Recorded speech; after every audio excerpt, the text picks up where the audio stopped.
Imagine getting a 2-hour eviction notice for your entire planet. That's what happened on a sunny Tuesday in April. For thousands of years, we stared at the stars, feeling completely alone. We sent out signals, hoping for a friend. Instead, we got a landlord. The Velrath Dominion, rulers of a galactic empire for 12,000 years, had conquered 600 worlds. Their ships could break planets, and their armies were too big to count. So when they showed up, what do you think we did? The answer might surprise you. The guy in charge, High Sovereign Kale Thor the Unbroken, sat on a throne literally made from the bones of his enemies. He'd been fighting for 500 years and had never lost. So when a scout mentioned finding Earth, he didn't even bother to put his fork down. Another primitive world, his advisor said. They can't even leave their own solar system. Their ships are a joke. Kale Thor just waved a clawed hand and said, "Send Overlord Cirque, standard integration." "At once, my sovereign." Standard integration was their polite term for a hostile takeover. They'd done it hundreds of times. Show up with terrifying force, demand surrender, and watch the locals bow down. It was a flawless system. Overlord Cirque, a young commander trying to make a name for himself, was given 40 warships for the job. Honestly, 40 was overkill. Most species gave up after seeing just 5. It was almost an insult, suggesting Earth was barely worth the fuel. Cirque didn't mind, though. An easy win was still a win. The trip took them just 6 days, a journey that would have taken our best ships thousands of years. When they arrived, Cirque looked at our defenses and actually chuckled. 63 ships, that was our entire fleet, huddled around Earth like ducklings. "Scan them," Cirque ordered. The report came back in seconds. "Primitive metals, Overlord. Chemical rockets." The sensor officer continued. "Their weapons seem to be projectiles and some very weak lasers." Cirque burst out laughing. "They fight with bullets and flashlights," one of his officers joked. "My personal shuttle is better armed," another added. "This'll be over before lunch." Cirque agreed and opened a channel to Earth, broadcasting on every frequency at once. No one could miss it. "Attention, inhabitants of the third planet," his voice boomed, dripping with boredom.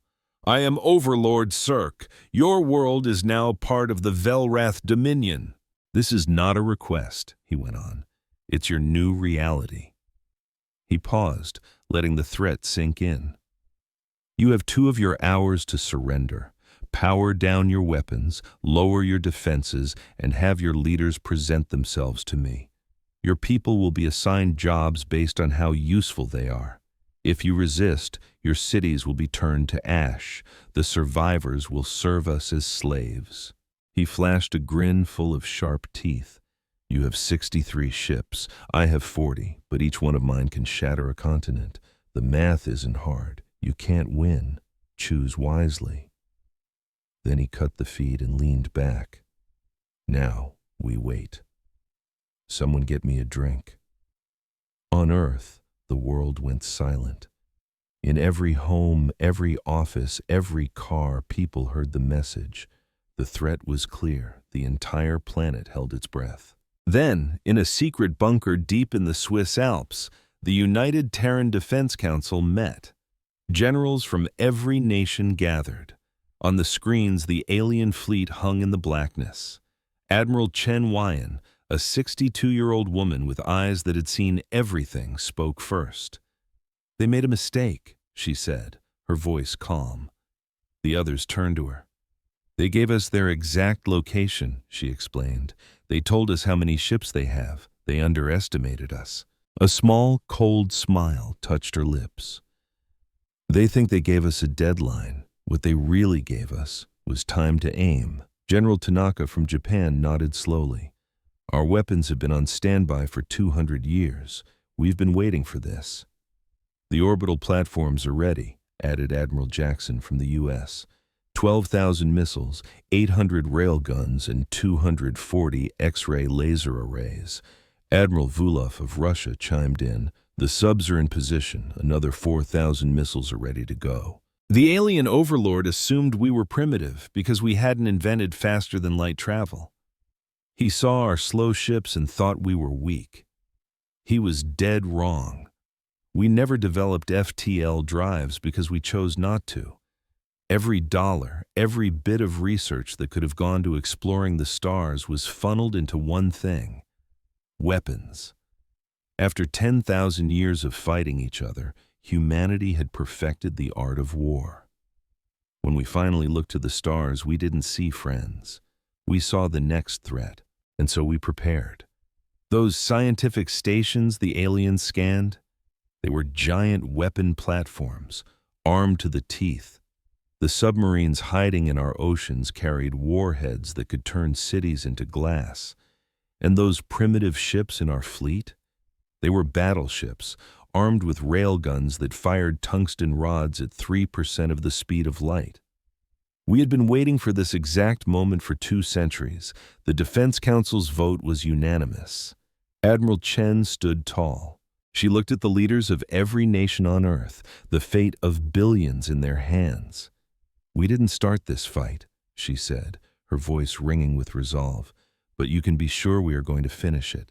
All stations, all ships, weapons free, fire at will." The order shot across the globe. In space stations and deep-sea subs, soldiers heard the call. Deep in the Pacific, Captain Maria Santos of the submarine Leviathan gave her crew a steady look. They'd been waiting 20 years for a war they hoped would never come. "You heard the Admiral," she said, her voice cutting through the tension. "Launch everything we've got. Let's give these aliens a proper welcome to Earth." High above on the defense platform, Aegis 7, Commander James Wright watched the distant alien fleet. He thought of his family back home in Colorado. "Targeting solutions confirmed," his officer reported. He took a breath. Fire. And from every corner of the planet, humanity gave its answer, not with words, but with a storm of unimaginable fire. The Velrath had a simple, proven method for conquest that had worked on 600 worlds. They'd show up, flex their muscles, make their demands, and wait. Fear, denial, and then surrender always followed. They came from a peaceful, gentle world. They had no idea they had just kicked the deadliest hornet's nest in the galaxy. Their 40 warships were suddenly facing over 16,000 nuclear missiles and a hail of projectiles that hit with the force of asteroids. Their shields flickered, then failed. On the bridge of his flagship, Overlord Cirque's smug smile vanished, replaced by pure terror as his fleet was torn to pieces. Humanity had sent its reply. Imagine being so powerful you've never had to try. For the alien race known as the Velrath, they weren't just predators. They were the inevitable outcome. They dominated their world effortlessly and did the same to every other species they encountered across the stars. They had never known a true fight for survival. But humanity? That lesson was carved into our very bones. Our history wasn't just written in books, it was written in blood and struggle. From the moment our ancestors climbed down from the trees, the world tried to erase them. Fanged beasts, blistering heat, freezing ice, and plagues that could swallow a generation whole. And the deadliest threat of all? Other humans. For us, survival was never a given. It was earned. It was fought for, tooth and nail. And we got very, very good at fighting. We started with rocks and sharpened sticks, then graduated to spears and bows. Every new generation found deadlier ways to protect their own and obliterate their enemies. Then came gunpowder, and the whole game changed. A single person could now deliver death from a distance. The body counts climbed, but we didn't flinch. We built cannons, then tanks. We invented weapons that could flatten cities and missiles that could leap across oceans in minutes. We even cracked the atom, creating horrors that could scour all life from the planet. And we never stopped. We couldn't afford to. So when we finally turned our eyes to the cosmos, we didn't see friends waiting with open arms. We saw a vast, dark unknown filled with potential threats. We saw exactly what we'd always seen on Earth, a reason to be prepared. For the first time in our chaotic history, every nation on the planet agreed on a single secret. We would prepare for visitors from the stars, and we would assume the absolute worst. They called the project Prometheus, a promise to bring a new kind of fire to the heavens.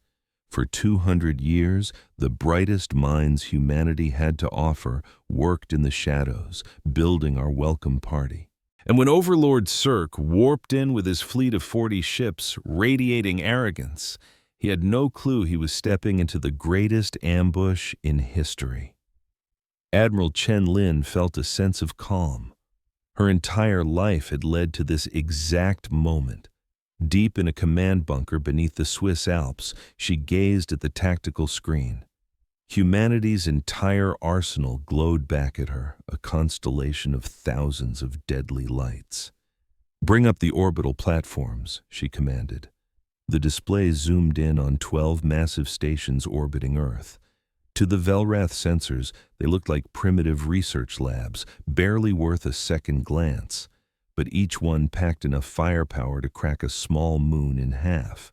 Our railguns were a masterpiece of brutal simplicity. Using powerful magnetic fields, they launched tungsten rods the size of telephone poles at unbelievable speeds. Each rod rocketed forward at 9,000 kilometers per second. That's 3% of the speed of light.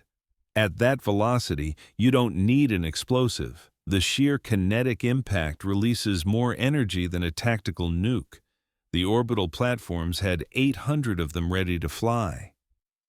"Show me the missile systems," Chen said, her voice steady. The map shifted, revealing thousands of hidden silos dotting 6 continents, tucked into mountains, buried in deserts, and sleeping under frozen ice caps.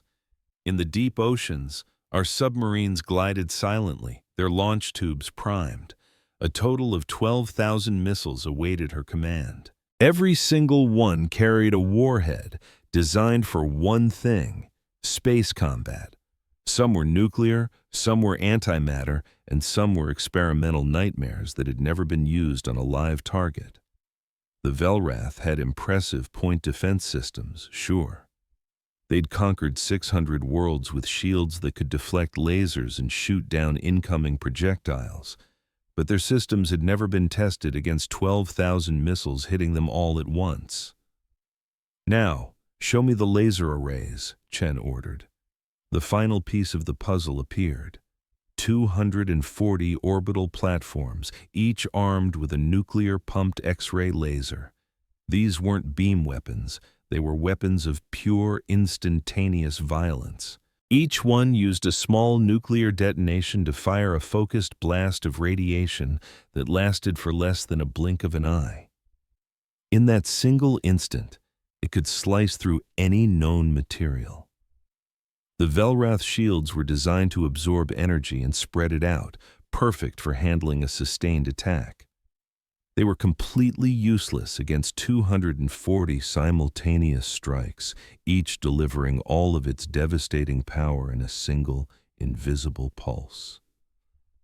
"Targeting solutions are locked and loaded," General Tanaka confirmed beside her. "We have every ship pinpointed.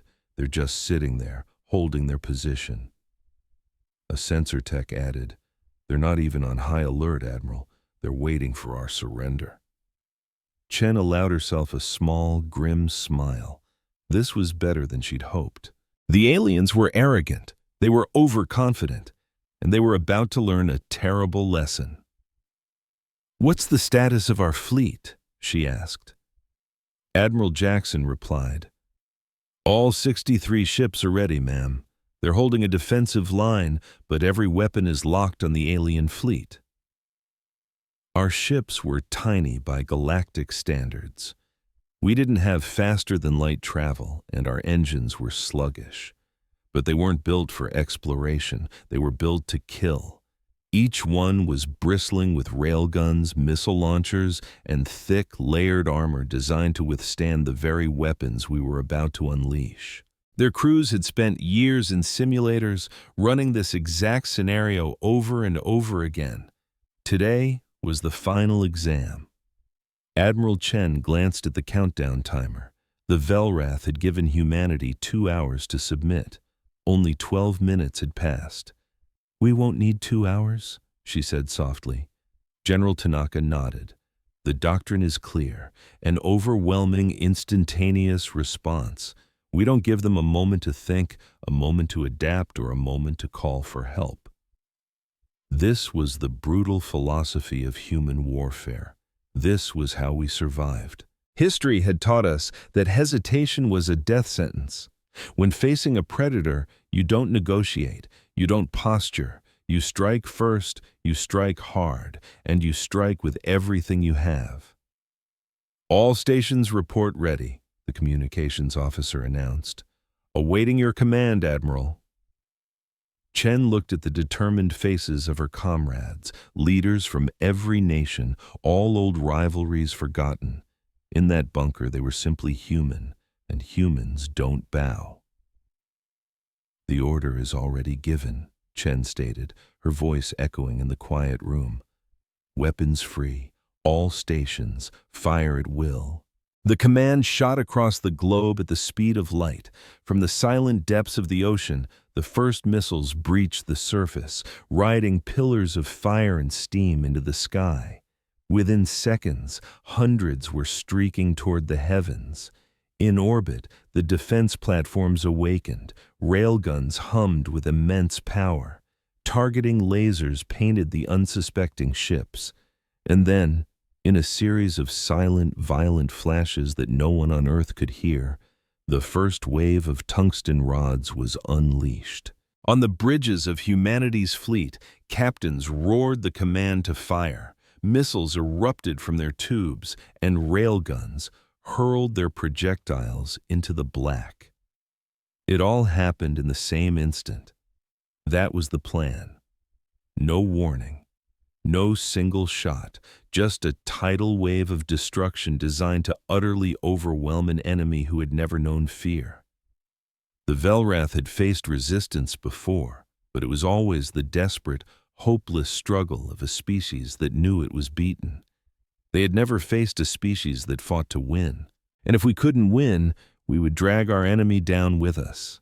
Back in the command center, the tactical display was a terrifyingly beautiful sight. Thousands of weapon signatures screamed toward the 40 alien ships. "Time to impact?" Chen asked. 7 minutes, 12 seconds, the tactical officer replied, his voice tight with anticipation.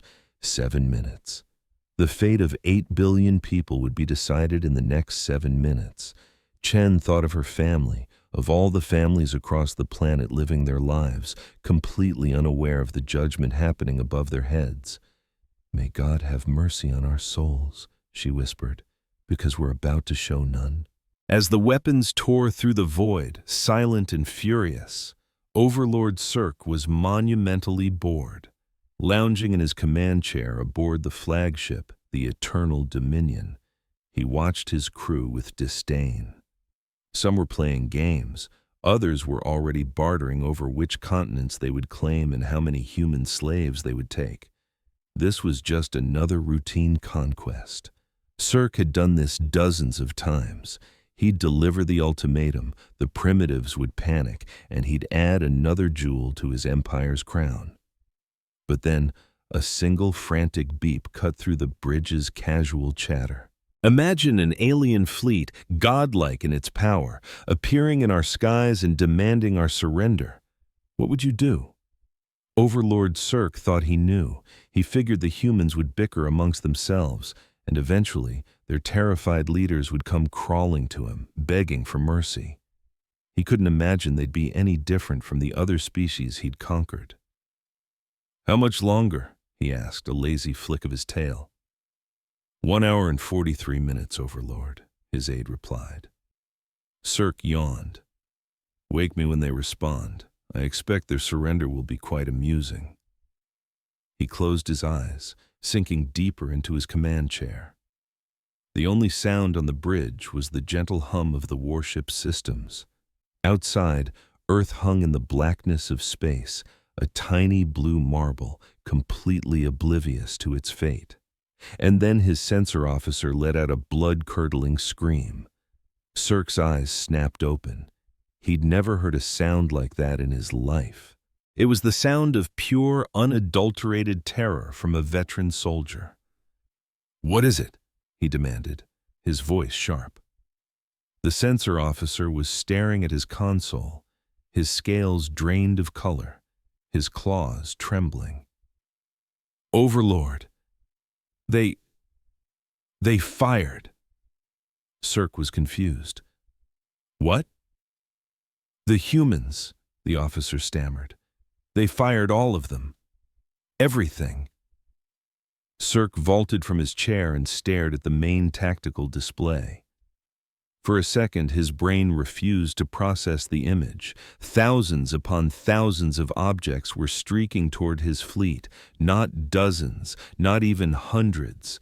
Thousands, missiles, projectiles, and bizarre energy signatures, all converging on his position. The screen was a solid wall of red warning icons, a tidal wave of death rushing to meet them. "That's impossible," he whispered. But it wasn't. It was happening. "Shields!" he roared. "Raise all shields! Point defense activate! All ships battle stations!" Alarms blared to life. Officers who had been lounging just moments before were now scrambling to their posts, the bridge erupting into organized chaos.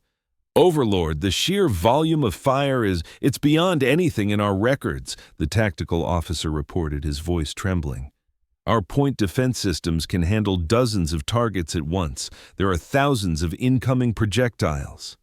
"Then prioritize," Cirque commanded. "Focus on the largest threats. Shoot down what you can." "We're trying, Overlord, but the targeting computers can't keep up. There are just too many of them." There were simply too many. The first volley of missiles entered point defense range. The Velrath ships unleashed a torrent of energy blasts, trying to intercept the swarm. They managed to hit some, dozens of missiles vanishing in silent bursts of light. But for every one they destroyed, 10 more took its place. The railgun slugs hit first. They were moving so fast the Velrath sensors barely registered them before impact. The cruiser, Voice of Dominion, was struck by 6 tungsten rods in the space of 2 seconds. Each rod, weighing several tons and traveling at 9,000 kilometers per second, slammed into the ship with the force of multiple nuclear bombs. The ship didn't just explode, it vaporized. One moment, it was a proud warship of the Velrath fleet, and the next, it was nothing but an expanding cloud of superheated gas and shattered metal. "Voice of Dominion is gone," someone screamed. "Claw of Empire reports critical damage. Sovereign's will isn't responding." Cirque watched in abject horror as his fleet was torn apart. The railgun slugs tore through shields and armor like they were made of paper, hitting with such devastating force that entire sections of ships simply ceased to exist. Then the missiles arrived. The Velrath point defense systems were utterly overwhelmed. They were designed for the polite strategic warfare common in the galaxy, battles against enemies who fought in measured waves, who valued their own ships too much to throw them away in reckless assaults. They were not designed for this. The humans hadn't sent a measured response. They had sent everything. Every missile, every weapon, every last ounce of destructive power they had. They weren't trying to win a battle. They were trying to erase the Velrath fleet from existence entirely. Missiles slammed into ships by the dozens. Nuclear warheads detonated against shields, overloading them with raw power. Antimatter warheads burned through armor plating like acid through flesh. The ships that had somehow survived the railgun barrage were now being ripped to shreds by the missile swarm. "Eternal flame is destroyed. Conqueror's pride is gone. Storm of vengeance is destroyed." The reports were coming in so fast, Cirque couldn't even keep track. His fleet of 40 warships was being systematically annihilated right before his eyes. "Return fire," he screamed. "Target their ships, their platforms, anything." "We're trying, Overlord, but their projectiles are disrupting our targeting systems. We can't get a clean lock." And then the X-ray lasers fired. 240 orbital platforms unleashed their beams in perfect sync. Each beam lasted only a fraction of a second, but in that instant, it delivered more energy than the surface of a star. The beams struck the ships that had miraculously survived the railguns and missiles, slicing through their shields as if they weren't even there. They cut through armor, through bulkheads, through everything in their path. The destroyer fist of Empire was hit by 3 beams at once and instantly cleaved into 4 separate pieces, each one tumbling lifelessly into the void. The battlecruiser Dominion's Wrath took a beam straight through its engineering section.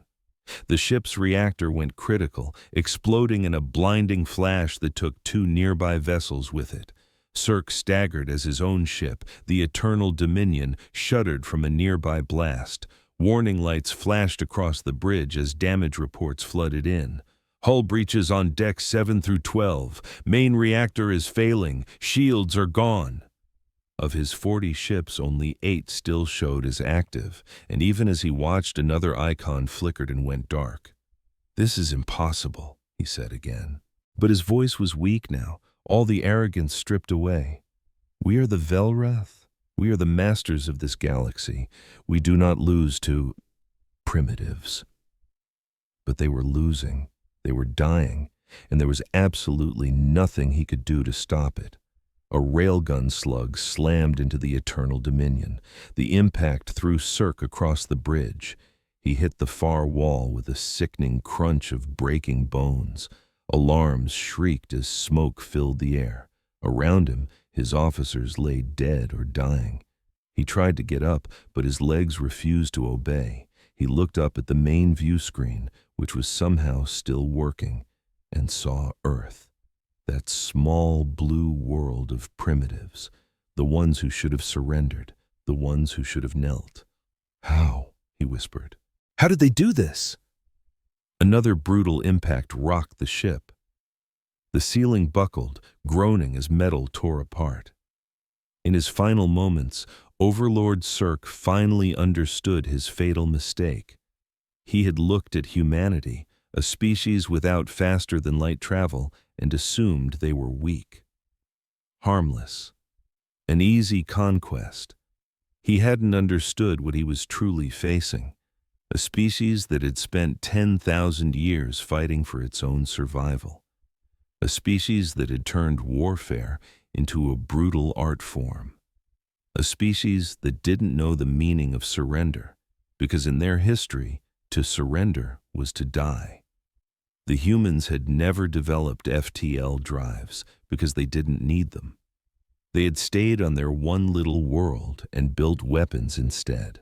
For centuries, they had been preparing for this very day, for the arrival of alien conquerors. And when the conquerors finally came, humanity was ready.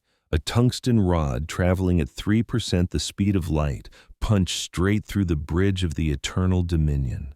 Overlord Cirque didn't even have time to scream. One moment he was there, and the next he was atoms scattered into the void. The entire battle lasted just 7 minutes and 23 seconds. In that time, 40 Velrath warships, each one capable of leveling continents, were reduced to expanding clouds of debris. Every single vessel was destroyed. There were no survivors, no escape pods launched, no distress signals sent. The humans didn't take prisoners. They didn't accept surrender. They simply destroyed everything in their path. When the last Velrath ship died, the human fleet held its position. For a long moment, there was only silence. The debris fields expanded slowly, cooling from white-hot to a dull red, then to the black of cold, dead metal. Deep in a command center buried beneath the Swiss mountains, Admiral Chen Lin stared at the tactical display. Where 40 red icons had once been, there was now only empty space. "Confirm all kills," she ordered. Her voice was steady, but her hands were shaking. All 40 enemy vessels confirmed destroyed, Admiral. No remaining threats detected. The room was silent. Then, slowly, one person began to clap. Then another joined in. Within seconds, the entire command center erupted in cheers. But Admiral Chen didn't celebrate. She was already thinking about what came next. The Velrath had sent 40 ships. They would have more. Many, many more. An empire that spanned 600 worlds wouldn't just ignore the loss of an entire fleet. This wasn't the end. This was only the beginning. "Get me a full damage report," she said quietly. "How many missiles do we have left? How many railgun rounds? What's the status of our ships?" The celebration died down as officers hurried back to their stations. "All ships report minimal damage, Admiral. The enemy never returned effective fire. We've used approximately 60% of our orbital missile stockpile and another 40% of our submarine-launched missiles. Railgun batteries report 70% ammunition remaining." "Casualties?" The officer paused, checking his display not once, but twice. "Zero, Admiral. 0 casualties." Chen closed her eyes for a moment. 0 casualties. They had just annihilated a superior alien fleet and hadn't lost a single person. It felt impossible, like a miracle. But she knew better. It wasn't a miracle. It was preparation. 200 years of it.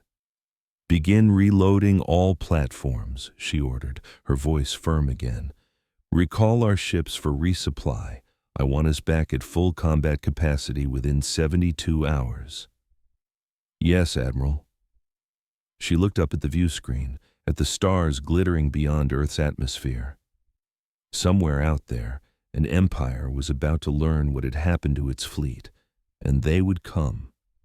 They would come with more ships, more weapons, and more soldiers, and humanity would be ready for them too. They were supposed to come for revenge. The throne room of the Velra Dominion was colossal, big enough to hold 10,000 souls. The ceiling soared so high that clouds would sometimes drift lazily near its peak. Lining the walls were the banners of conquered worlds, 600 flags for 600 victories. On his throne sat High Sovereign Calith Thor the Unbroken, and he waited. It had been 3 days since Overlord Cirque was scheduled to report the successful conquest of Earth. 3 days of absolute silence. No messages, no updates, nothing at all. At first, Calithor wasn't concerned. Delays happened. Sometimes, young commanders got a little too caught up in celebrating their first big win to check in. He was irritated, sure, but he wasn't worried. Then, the sensor logs showed up. Cirque's fleet had been fitted with automated recording systems that documented every single thing happening around the ships. When a vessel was destroyed, its final recordings were instantly beamed to the closest Dominion outpost. All 40 ships had sent their last moments at almost the exact same time. The outpost bundled them up and sent them straight to the capital, Velrath Prime. Calith Thor watched the footage alone in his private chambers. He watched it 3 times, certain there had to be a mistake, some kind of trick, any explanation that made sense. But there wasn't one. The primitives, the so-called humans, had completely obliterated an entire Velrath fleet in less than 8 minutes. They had launched thousands of weapons all at once, overwhelming point defense systems that had never failed before. They had eliminated every last soldier without losing a single one of their own ships. It was impossible. And yet, the proof was right there. Now, Calithor sat on his throne, his advisors and generals gathered around him. The footage played on a gigantic screen for everyone to see. Some had already bolted from the room, unable to stomach watching their comrades die again and again. Others just stood there, frozen, their scales turning pale and their eyes wide with disbelief. "Play it again," Calithor ordered. "My sovereign," an advisor said, choosing his words carefully, "we have watched it 15 times. The outcome remains the same." I know the outcome doesn't change, the High Sovereign's voice boomed through the massive hall. I want to understand. I want to know how a species that hasn't even mastered faster than light travel could destroy 40 of our best warships in 7 minutes. Nobody had an answer. Then, strategic advisor Telra stepped forward. He was ancient, even for a Velrath, and had served 3 High Sovereigns before Calathor. His voice was a sea of calm in the storm of panic. My sovereign, the answer is right there in the footage. The humans didn't fight like other species. They didn't send warnings. They didn't try to negotiate. They didn't test our shields or probe for weak spots. They just threw everything they had at us, all at once. That's not how you wage war, a general protested. No species wastes resources like that. You engage the enemy, you figure out what they can do, and you adapt your strategy. The humans didn't waste anything, Telra cut in. They used the precise amount of resources needed to guarantee victory. They calculated that our fleet could be wiped out by a simultaneous strike of a certain size. They had that size available, so they used it. Calathor stared at the frozen frame on the screen, showing the instant before impact. Thousands of projectiles were zeroing in on his fleet like a cosmic swarm of hornets. They were waiting for us, he said, the words coming out slowly. They built those weapons because they knew we were coming. Yes, my sovereign. How? They've never encountered another species. They had no reason to expect an attack. Telra paused for a moment. The recordings picked up some of their internal communications. Our translation systems have been working on them. It seems, my sovereign, that the humans have a very, very long history of warfare against each other. Calathor slowly turned to look at his advisor. What? They've been fighting one another for thousands of years, wars that claimed millions of their own people. They didn't develop these weapons for alien threats. They built them to use on themselves. A dead silence fell over the throne room. The Velrath couldn't even process the idea. They had evolved as the top predators on their world, united under one leader for their entire recorded history. The concept of fighting your own kind was completely alien. It was insane. They're monsters, someone whispered from the crowd. They're survivors, Telra corrected. They survived by becoming the most dangerous thing on their own planet. Then they looked up at the stars and just assumed that whatever was out there would be just as dangerous as they were. So for 200 years, they got ready. Calathor sat in silence for a long time. Finally, he spoke, his voice heavy. What do we do now? They took out one fleet. We have plenty more. Do we send another, a bigger one? The generals nervously eyed each other. At last, Fleetmaster Vorax spoke up. My sovereign, if we send another fleet, the humans will destroy that one too. Their weapons aren't gone. Our analysis shows they only used a tiny fraction of their available firepower. They have more missiles, more railguns, more of those death beams. Then we send 100 ships, 200, enough to overwhelm anything they have. Vorax slowly shook his head. My sovereign, I've run the simulations. To guarantee a win against Earth's defenses, we would have to commit nearly half of our entire military. That's catastrophic. What are you suggesting? I'm saying, sir, that the price of conquering Earth would be the end of our empire. While our fleets are getting vaporized above that one little planet, all the worlds we've conquered will see our weakness. They will rise up. They will rebel. By the time we finally defeat the humans, if we defeat them, there will be nothing left for us to rule. Calathor squeezed the arms of his throne so hard that the ancient bone cracked under his grip. Then what do you propose? That we just ignore this insult? That we let the deaths of 40 crews go unanswered? Before anyone could reply, a communications officer sprinted into the throne room, panting, his scales flushed. My sovereign, we've received a transmission from Earth, from the humans. The room fell silent. Put it on the screen, Calathor commanded. The officer plugged his device into the main console. The fiery wreckage of the fleet vanished, replaced by a human female. She had gray fur on her head. No, hair, the Velrath corrected themselves. Her eyes were dark and unwavering. She was dressed in a uniform adorned with medals and ribbons. Behind her, a blue flag decorated with stars hung on a wall. She started speaking, and the translation system instantly converted her words. To the Velrath Dominion, this is Admiral Chen Lin of the United Terran Defense Command. Your fleet has been destroyed. All 40 of your ships are gone. Your soldiers are dead. Not a single one survived. She paused, and the faintest hint of a smile touched her lips.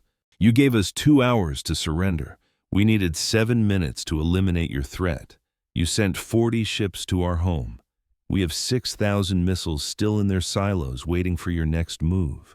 We have railguns that can keep firing for another 100 years. And we have weapons you haven't even seen yet. Weapons we truly hope we never have to use.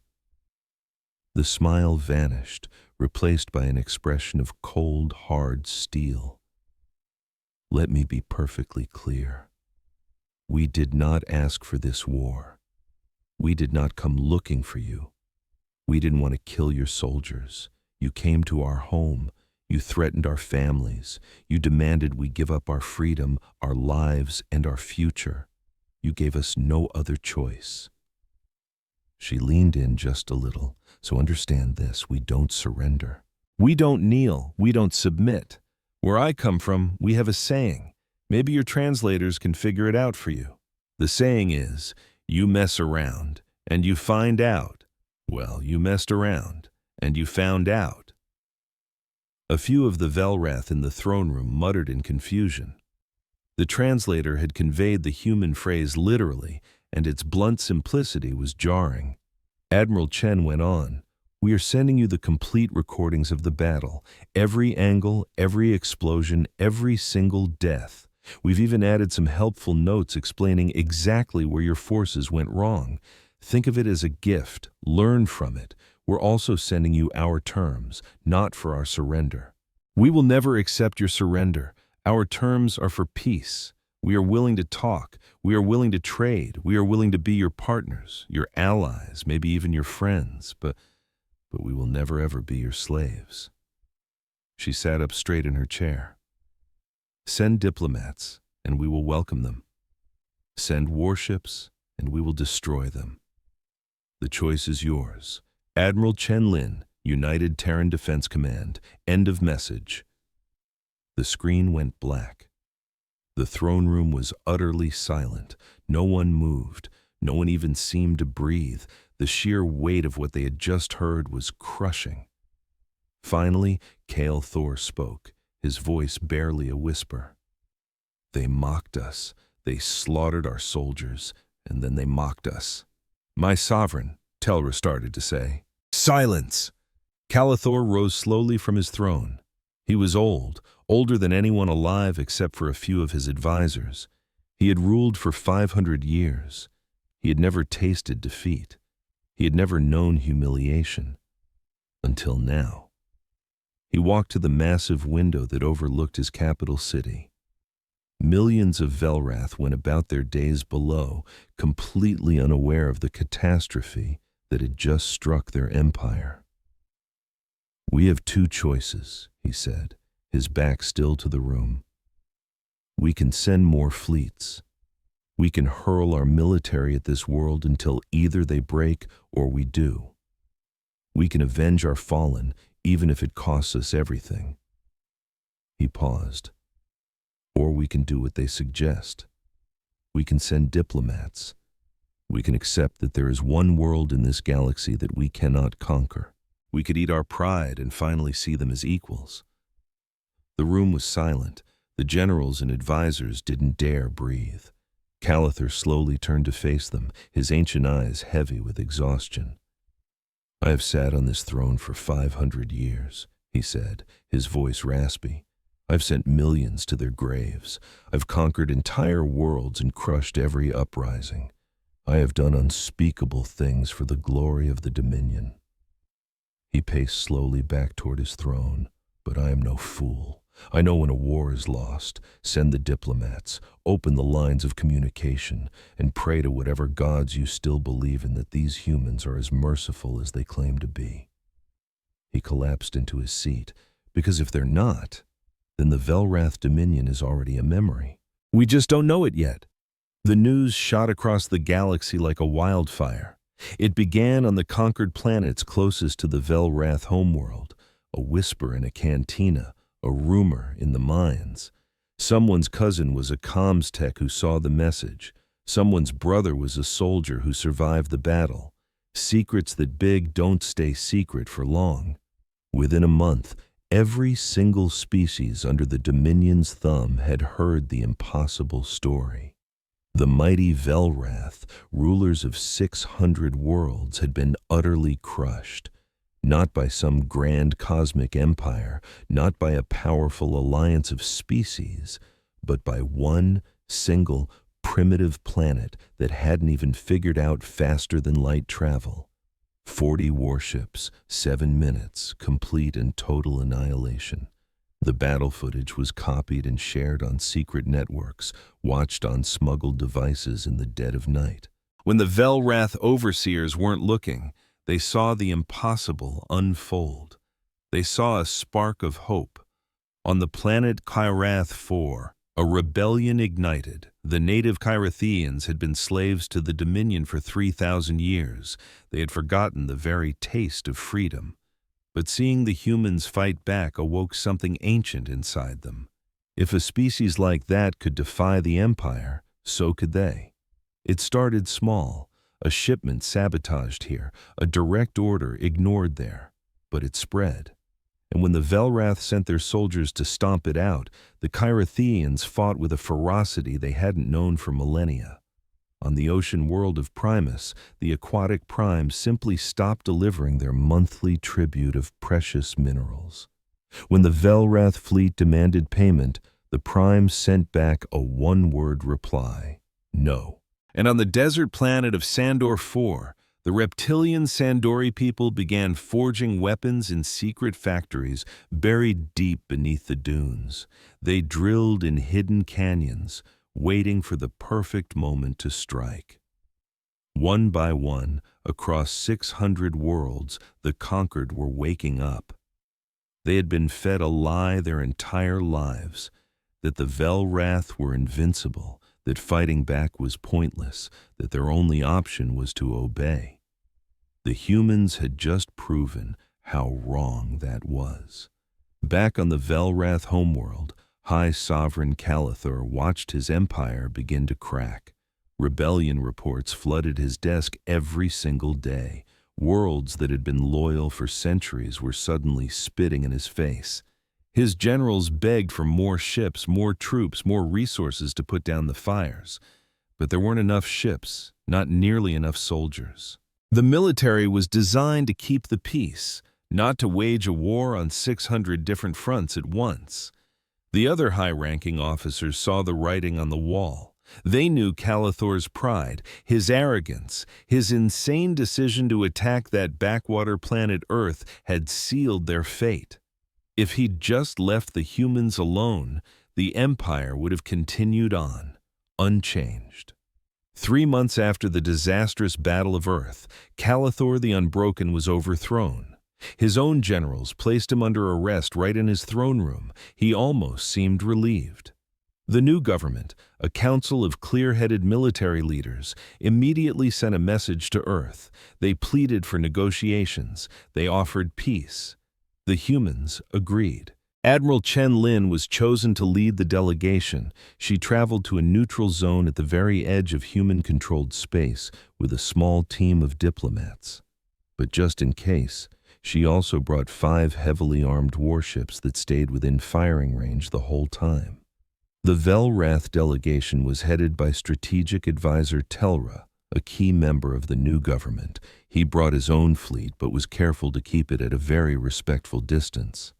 For the first time, the two species met face to face, not as conqueror and conquered, not as master and slave, but as equals.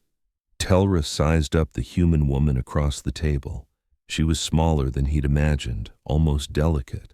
If he'd seen her on any other world, he would have dismissed her as weak and insignificant. But he had seen the battle footage 100 times. He knew better. "Admiral Chen," he began, his translator turning his words into her language, "on behalf of all Velrath, I want to express our deepest regret for what we attempted to do." Chen's face remained a perfect mask of calm. "Your people tried to enslave my entire species. Your commander threatened to burn our cities to the ground. Regret feels like a very small word for that." "It is," Telra said, bowing his head slightly. "For thousands of years, we have done terrible things to countless species. We told ourselves it was for the greater good, that we were bringing order to a chaotic galaxy, that the conquered were better off with us in charge. And now I'm watching our empire crumble. I'm seeing worlds that served us for millennia rise up against us. I see everything my people built being torn apart." He paused, his gaze heavy. Maybe we deserve this." Chen watched him for a long moment, then gave a slow nod. "Perhaps you do. But we're not here to talk about punishment. We're here to talk about the future." The negotiations took 2 weeks. In the end, they reached a deal.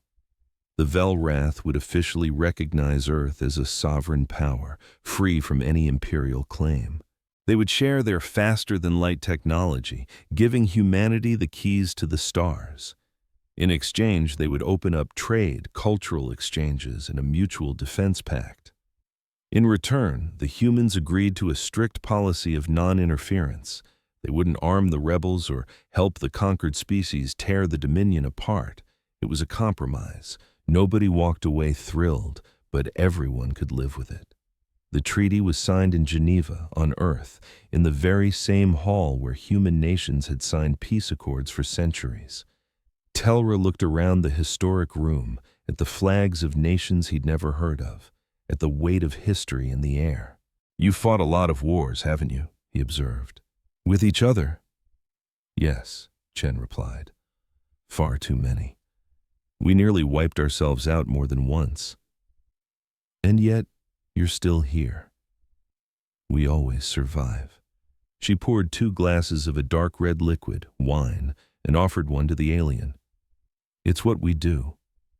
We fight, we bleed, we learn, and we survive." Telra took the glass, studying it, unsure how to drink it with his very different anatomy. "Can I ask you something? It's been bugging me ever since I saw the battle footage." "Of course. How did you become so violent? No other species in the galaxy wages war the way you do. Your weapons, your strategies, your willingness to sacrifice everything. It's like nothing we've ever seen." Chen was quiet for a moment. She gazed out the window at the city below, at the people just living their lives. "We spent 10,000 years," she said softly, "fighting ourselves. Every war made us deadlier. Every peace was just time to prepare for the next one. Every atrocity we committed taught us exactly what we were capable of, and every act of heroism taught us what was worth fighting for." She turned back to him. "You looked at us and saw primitives. You saw we couldn't travel between stars and assumed that meant we were weak, easy prey. We were wrong. Yes, you were." She raised her glass. "You should have looked closer. You would have seen a species that has never, ever stopped preparing for the next war. A species that has always won the fights that truly mattered. A species that would rather burn to ash than bend the knee." Telra awkwardly lifted his own glass. "What is the custom? What do you drink to?" Chen smiled. It was the first time Telra had seen it, and it completely changed her face, making her look almost gentle. We drink to a lot of things, to health, to victory, to family.